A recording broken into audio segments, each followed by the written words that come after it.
자, 오늘은 레위 사람들에게 분배된 성읍에 대해서 한번 생각해 보도록 하겠습니다.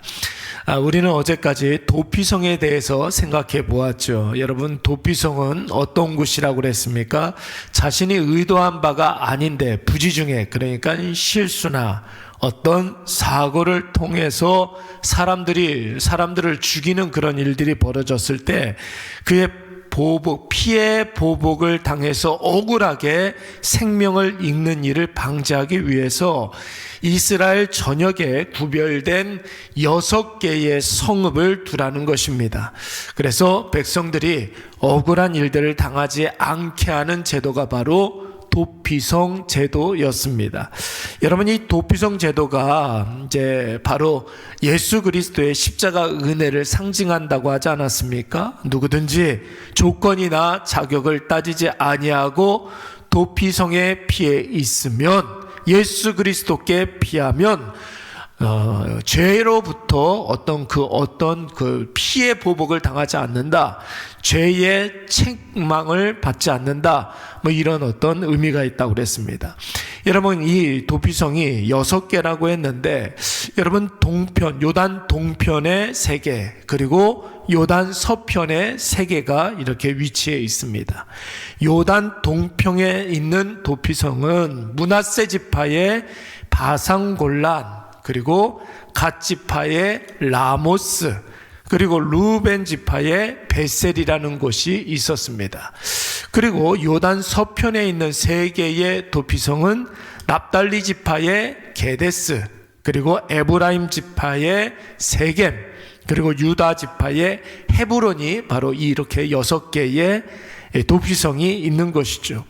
그런데 여러분, 이 6개의 성읍이 신성시대는 하나님의 영역으로서의 도피성이라고 한다면, 여러분, 이 성읍은 일반 백성들이 있는 곳이 되어서는 안 되겠죠. 뭔가 특별한 구별된 사람들, 다른 성읍들과는 조금 다른 구별됨이 좀 있어야 합니다. 그래서 하나님은 하나님의 일을 위하여 구별된 지파, 어떤 지파입니까? 바로 레위 지파가 관할하는 성읍으로 이 6개의 지파를 만들었다라는 것이에요. 오늘 본문에 보시면 레위 지파들이 거주해야 하는 성읍들이 명단이 쭉 이렇게 나오고 있는데, 레위 지파는 여러분 일정한 땅을 기업으로 받지 못하고 이스라엘의 12지파에서 몇 개의 성읍들을 이제 정하여서 레위 사람들에게 거주하게 했습니다. 그도 그럴 것이, 레위 사람들은 하나님의 일을 위해서 특별히 구별된 사람들로 12개의 지파에 골고루 섞여서 살게 되는 것이죠. 그래서 해당 지파가 하나님을 잘 섬기고 하나님 앞에 잘 살 수 있도록 영적인 영향력을 레위 지파가 계속해서 끼치게 했던 것입니다. 각 지파가 계속 함께 살고 있었을 때는 여러분, 제사도 하나였어요. 각 지파가 한 곳에 모여서 살 때에는 율법도 하나였고 기도도 하나였습니다. 모든 것들이 다 통일되었지만 이제 가나안 전역에 12개의 지파가 흩어져 살 때에는 여호와 신앙의 통일성이 중요한 거예요. 여러분, 흩어져 산다고 해서 자기 마음대로 제사를 지내거나 자기 마음대로 율법을 정해서 그렇게 살 수는 없는 거잖아요. 12개의 지파는 한 형제 공동체이기 때문에 하나의 신앙, 여호와 신앙의 통일성을 해야 하는 것입니다. 그래서 레위 지파가 각 지파에 흩어져 살면서 통일된 여호와 신앙에 영향력을 미치게 되는 것입니다. 이것이 바로 레위 지파가 스스로 내린 결정이 아니죠. 하나님은 이미 이스라엘 백성들이 가나안 땅에 오기 전에 모세에게 약속한 바가 있었습니다. 민수기 18장 20절 말씀에 보면 레위 사람들에게 하나님께서 명하여 뭐라고 말씀하셨냐면, 너희들에겐 기업이 없다. 그런데 너희들에게는 굉장히 중요한 기업이 있으니 그것이 무엇입니까? 바로 내가 여호와 하나님이 너희들에게 기업이 될 것이다. 여러분, 이런 말씀을 하셨단 말이에요. 이 말의 뜻이 무엇입니까? 레위 사람들은 땅의 기업을 받지 아니하고 하나님 자체가 레위 사람들의 기업이라는 것이, 하나님이 레위 사람들에게 복이라는 것입니다. 저와 여러분의 복이 바로 하나님의 그 존재 자체가 우리의 복이 되는 줄로 믿습니다. 쉽게 말해서 레위 사람들은 특별한 목적으로 인해서 한 곳에 살지 아니하고 각 지파에 흩어져 살면서 하나님의 말씀을 잘 풀어 해당 지역의 지파들에게 잘 풀어서 설명하고 하나님 앞에 드리는 제사를 실실하게 행하며 해당 지파가 하나님 앞에서 정직하게 살 수 있도록 계속해서 선한 영향력, 영적인 영향력을 미치는 지파가 된 것입니다. 그리고 민수기 35장 말씀을 보시면 레위 지파가 거주하게 될 성읍들의 크기까지 나오고 있어요. 여러분 보십시오. 레위 사람들이 거주하는 크기, 어떤 크기 정도 되어야 하는지 크기까지 이렇게 나와 있고, 또한 레위 사람들이 거주해야 되는 성읍의 개수까지 분명하게 구체적으로 밝히고 있습니다. 그리고 그 가운데 도피성을 두어라. 도피성 6개, 그리고 일반 성읍 40개, 46개를 두라고 분명하게 말씀하고 있습니다. 이것이 바로 하나님께서 모세에게 가나안 땅에 들어가기 전에 이미 40년 전에 말씀하신 바입니다. 그리고 그 말씀에 대한 순종으로 오늘 본문의 말씀에 레위 지파가 거주하게 될 성읍들의 이름이 각 지파별로 구체적으로 나오고 있습니다. 여러분 간단하게 정리를 하자면 레위 지파에는 3개의 가문이 있습니다. 레위 지파에게는 레위의 자손 아들 3명이 있었는데 그 3명의 아들이 고핫, 오늘 본문에서는 그핫이라고 나오고 있습니다. 고핫, 그리고 게르손, 무라리, 이 3명의 아들들이 있었고 이 3개의 가문이 있었어요. 하는 직무들이 다 다릅니다. 먼저 고핫은 레위 지파 중에 가장 장자되는 그런 가문으로서 여러분 지성소와 성소에서 일어나는 여러 가지 직무들을 감당하게 되죠. 특히 고핫 자손 가운데 아론의 계열이 있어요. 아론 계열 사람들은 지성소에 들어가서 감당하는 그런 일들을 하게 됩니다. 아론 계열의 사람들은, 그래서 여러분 이 사람들을 대제사장들이 바로 이 아론 계열에서 나오게 되는 거고, 고핫 자손 가운데 아론 계열이 아닌 일반 레위인들, 그런 사람들은 이 성전에서 일어나는 여러 가지 봉사의 직무를 감당하는 사람들이었어요. 그리고 여러분 무라리 가문의 사람들은 주로 성막 구조물에 관한 물품을 이제 관리하는 사람들이고, 그러니까 성전 이렇게 보면 성전의 하드웨어 뭐 이렇게 성전을 짓는다든지 성전에 들어가는 어떤 유지 보수를 한다든지, 이게 바로 무라리의 자손들이 하는 일들이었고, 게르손 가문의 사람들은 이 덮개라든지 피복에 관한 그런 일들을 하는 거예요. 성막을 이렇게 덮는 덮개, 성전에 들어가는 어떤 휘장, 이런 것들을 담당하는 사람들이 바로 게르손 사람들이었습니다.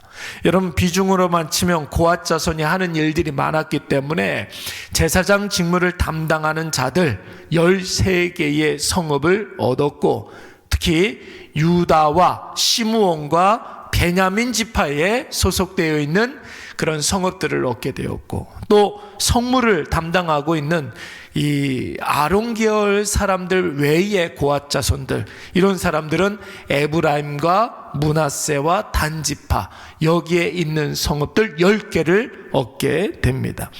무라리 가문의 이제 사람들은 스불론과 르우벤과 갓지파 지경에서 12개의 성읍을 받아 거주하게 되었고, 게르손 가문은 므낫세 반지파, 그리고 이사갈, 아셀, 납달리 지경의 13개의 성읍으로 나누어서 거주하게 됩니다. 여러분 앞서도 말씀을 드린 것처럼 이것은 어떤 성읍을 차지하게 되었다라는 개념이 아니에요. 이것은 각 지파에서 레위 사람들에게 분할해서 주는 거예요. 마치 레위 사람들에게 11조로 그들의 생활을 하게 하는 것처럼 여러분 각 지파에 소속되어 있는 성읍들을 레위 지파들에게 따로 분할을 해주는 것입니다. 어떻게 보면 전세 준 거예요. 전세를 준 겁니다. 자기 땅이 아니에요. 그 지파 사람들의 땅인데 레위 사람들에게 전세를 준 거죠. 그래서 그들이 거주하는 곳은 자기 땅은 아니지만 자신들이 거주하는 땅에서 자신들이 해야 할 일들을 묵묵히 감당하면서 담당 지파가 하나님 앞에 온전히 살 수 있도록 하나님 앞에 마땅히 해야 할 일들을 감당하도록 여호와 신앙의 통일성을 헌신하게 되었던 것입니다. 그렇다면 여러분, 레위 지파 사람들은 자기 일을 열심히 하다가 가끔 불만이 생길 수 있지 않겠습니까? 똑같은 지파인데 왜 우리는 땅이 없어? 뭐 이렇게 불평을 할 수도 있는 거 아닙니까? 왜 하나님께서는 우리에게 땅을 주지 않았을까? 원망할 수 있지 않는 거 아니겠습니까? 그러나 여러분, 이것이 수백 년 동안 이어온 레위 지파에 대한 하나님의 명령이었어요. 너희의 기업은 누구라고요? 바로 나다. 내가 너희의 복이 될 것이다. 이것이 바로 레위 지파의 사명이었습니다. 특별히 여러분, 야곱이 12 아들들에 대해서 예언을 할 때 레위 지파 사람들에게 뭐라고 예언을 했습니까? 창세기 49장 5절 7절 말씀을 보시면 긴 예언이 나오는데 핵심은 뭐예요? 레위 지파 사람들은 너희들은 각 지파에 흩어져 살 것이다, 이렇게 이야기하고 있습니다. 너희들은 흩어져 살 것이다. 왜 그러냐면 세겜 사람들을 그처럼 무참하게 죽였으니 너희들은 그런 저주를 받게 될 거예요. 그러니까 하나님께서는 저주의 개념으로 레위 사람들에게 너희들은 너희들의 땅이 없이 흩어져 지낼 것이다, 이렇게 이야기한 거예요. 그러나 여러분, 레위 지파에게 있어서 지금의 이 현실은 저주로서 각 지파에 더부살이하는 것이 아니라 레위 사람들은 자신들에게 임한 저주를 사명으로 바꾼 줄로 믿습니다. 자기에게 임한 그 저주를 자기가 감당해야 되는 사명으로 받아들이게 되었던 거예요. 저주로서 흩어져 살았지만 흩어져 살면서 주어진 사명을 잘 감당하는 지파, 레위 지파. 오늘 이 레위 지파의 저주와 사명을 여러분 우리가 깊이 묵상하면 오늘 내가 있는 그곳에서 무엇을 해야 되는지, 무엇을 하지 말아야 되는지가 분명해지는 줄로 믿습니다. 여러분, 하지 말아야 될 것은 무엇입니까? 왜 나만? 왜 내가 이런 일들을 내가 해야 되는가? 여러분, 이런 불평과 불만은 다 사라지고 우리가 꼭 해야 할 일들이 있지 않겠습니까? 내가 있는 그곳에서 여러분, 하나님 생각 많이 하시기 바랍니다. 레위 사람들에게 기업은 누가 되신다고 그랬어요? 땅이 아니에요. 재물이 아니에요. 인간관계가 아닙니다. 레위 사람들에게 기업은 오직 여호와 하나님, 나의 아버지, 나에게 사명을 주신 그 하나님, 그래서 그 하나님의 기쁨이 되기 위해서 살아갔던 사람들이 바로 레위 사람들이에요. 그러니까 여러분, 우리가 영적인 레위 사람들이라고 한다면 하나님 생각 많이 하시기 바랍니다. 하나님께서 우리에게 가르쳐 주시는 그 마음으로 말하고 또 행동하고 선택하시기 바랍니다.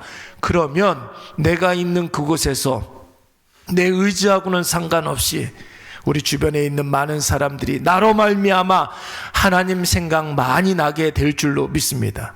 하나님 생각 많이 하고 하나님 생각으로 선택하고 그리고 하나님 생각 많이 나게 하는 사람들.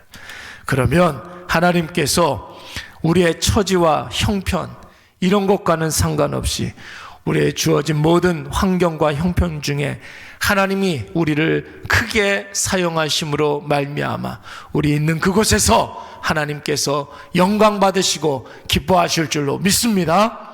우리 잠깐 기도하겠습니다.